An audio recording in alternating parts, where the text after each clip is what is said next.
Hello everyone, and welcome back to our channel. Let's talk about Jack Brennan. Goodness gracious. This man is a walking mystery wrapped in a very handsome, very dangerous enigma. Lately, my eyes have been glued to the screen every time he appears, because the latest rumblings out of Port Charles suggest that he is setting his sights squarely on Jasper Jacks Enterprises. It is so clear to me, and probably to all of you watching at home, that Brennan has some deep-seated suspicions about what is really going on behind the closed doors of that company. He is not the kind of man to just let a hunch go. He is a hound on a scent, and right now, he desperately needs someone on the inside. He needs a spy, a confidant, someone who can sift through the corporate files and report back to him without raising any red flags. Watching him plot and scheme just gives me goosebumps, because you know that when Brennan wants information, he will move heaven and earth to get it.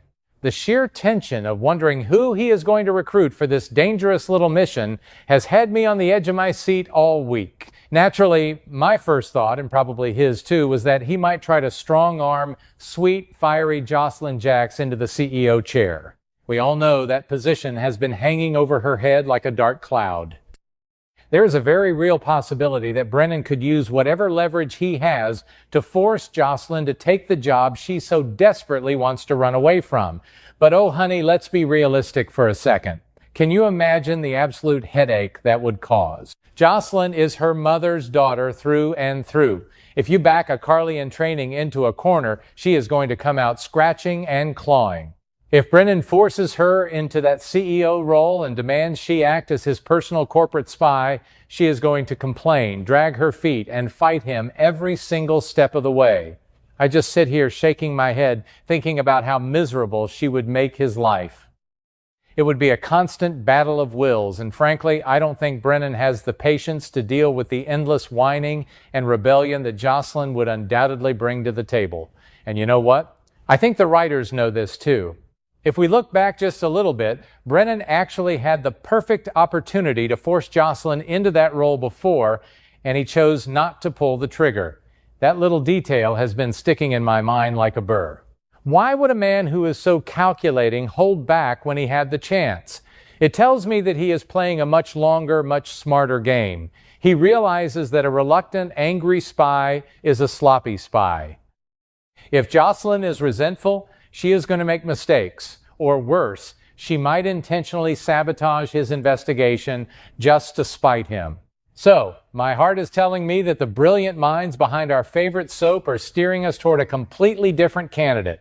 They are setting the stage for someone who actually has the chops, the maturity, and the cunning to handle a massive corporation while secretly dancing with the devil that is Jack Brennan.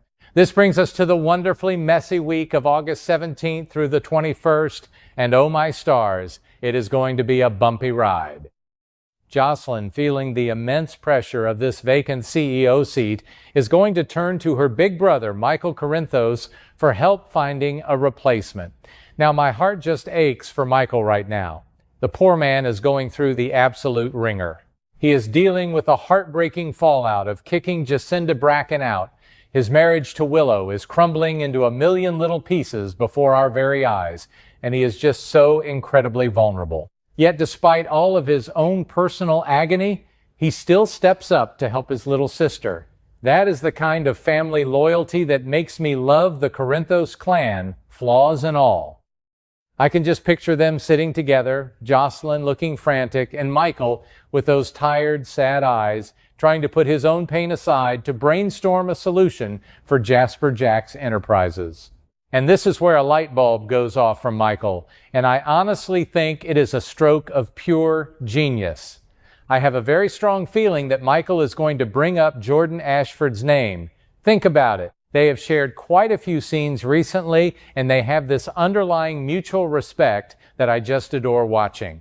Michael knows that Jordan is currently a free agent, so to speak. She is no longer tangled up in the dangerous, murky web of Jen Sidwell's organization. When Michael suggests her, I can almost feel the pieces of the puzzle snapping together. Jordan is exactly the kind of powerhouse woman that a company like Jasper Jacks Enterprises needs to project strength and stability She has the authority, the presence, and the razor-sharp intellect to walk into a boardroom and command absolute respect from day one.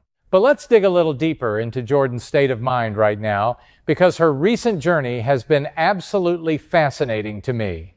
We all know that her main goal when she got involved with Sidwell was to expose his wrongdoings. She was playing the hero, doing the right thing, as she always tries to do. But if we are being completely honest with ourselves, and I think Jordan is being honest with herself, in her quiet moments, she actually really enjoyed that role. Despite the underlying lies and the danger, there was a part of her that reveled in the power, the prestige, and let's not forget, that incredibly handsome paycheck. It is completely understandable. Who wouldn't want to feel valued and highly compensated for their skills? Jordan got a taste of the high-stakes corporate luxury, and I truly believe it awakened a new ambition inside of her. She is no longer just looking for a job. She is hungering for a major career leap. She wants something bigger, better, and more prestigious than anything she has ever had before. This is why the timing of this whole situation is just so incredibly perfect, it almost feels like destiny. The spoilers for the week have teased that Jordan is going to receive a massive, unexpected offer right around August 19th. When I read that, my heart did a little happy dance for her. Can you picture the look of sheer surprise and then dawning realization on her beautiful face when she gets that call? After everything she has been through, all the sacrifices she has made for the people of Port Charles, to suddenly have the keys to a major corporate kingdom dangled in front of her, it is the kind of soapy goodness that keeps me coming back day after day. I can just imagine her standing there, phone in hand, realizing that her dream of stepping up into a genuine position of power is finally coming true. And the good news doesn't stop there. By the time we hit August 21st, the word on the street is that someone is going to officially endorse Jordan, giving her the ultimate stamp of approval to lead Jasper Jacks Enterprises into the future. I am willing to bet my bottom dollar that this endorsement comes straight from the top, sealing the deal and making her the undisputed new queen of the company.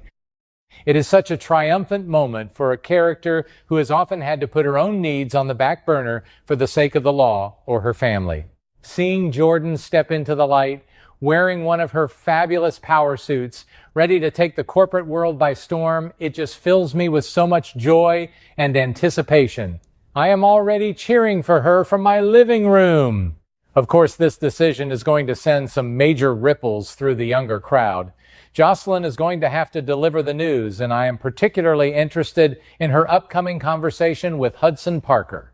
Jocelyn has been evaluating Hudson, and there has been this undeniable, crackling tension between them. We know Hudson is currently obsessed with digging up the truth about Delilah Wilson's baby, even going so far as to corner Ava Jerome, which, bless his heart, is a dangerous game to play with. Ava. But when Jocelyn sits Hudson down and tells him that Jordan Ashford is her top pick for the CEO spot, I can only imagine the complex look on his face. Will he be disappointed? Will he respect the choice? Or will this sudden shift in power at the company throw a wrench into his own secretive plans? The dynamic between Jocelyn and Hudson is already a powder keg, and dropping Jordan into the mix as the new boss might just be the spark that sets it off. But hold on to your hats, folks, because here comes the twist that absolutely took my breath away. While Jordan might think she is just stepping into a fabulous new CEO role, we have to remember who is pulling the strings in the shadows: Jack Brennan. This new position isn't just a lucky break, it is potentially a golden cage. Brennan doesn't just want a competent CEO, he wants a partner, or rather, an asset. He has been watching Jordan, and he knows exactly what she is capable of. I have this sinking, thrilling feeling that Brennan is going to approach her the second she gets comfortable in that big leather chair. He is going to want to collaborate, to use her new access to dig into the dark corners of Jasper Jacks Enterprises. He is setting a trap, and Jordan is walking right into it. Now, Jordan is a smart, fiercely independent woman. Her first instinct is going to be to tell Brennan to take a hike. She just got this amazing job. Why would she risk it by playing spy games with a man who operates in such dangerous gray areas? She has already hinted recently that she might want to do some consulting for Valentine Cassadine, which shows she wants to chart her own course. But Brennan is not a man who takes no for an answer. If Jordan tries to shut him down, I can vividly picture the moment his charming smile fades and his eyes turn to ice. He is going to make it crystal clear that this is not a polite request. When the WSB is involved, you don't get to just walk away. The tension in that inevitable confrontation is going to be thick enough to cut with a knife, and I cannot wait to watch these two brilliant, stubborn people go toe-to-toe. And really, when you take a step back and look at the big picture, Brennan's logic is terrifyingly sound. Why wouldn't he want Jordan? Her background with the DEA makes her the absolute perfect candidate for this kind of covert operation. She knows how to investigate, she knows how to follow a paper trail, and she knows how to keep her mouth shut. She has the exact skill set of a seasoned WSB agent wrapped up in the respectable guise of a corporate CEO. Brennan knows that with Jordan on the inside, he will have an unstoppable weapon. He can use her law enforcement instincts against her, pushing her to uncover the very secrets she naturally wants to solve anyway. It is a brilliant, manipulative masterstroke, and as much as I want to protect Jordan, I have to tip my hat to Brennan's devious mind.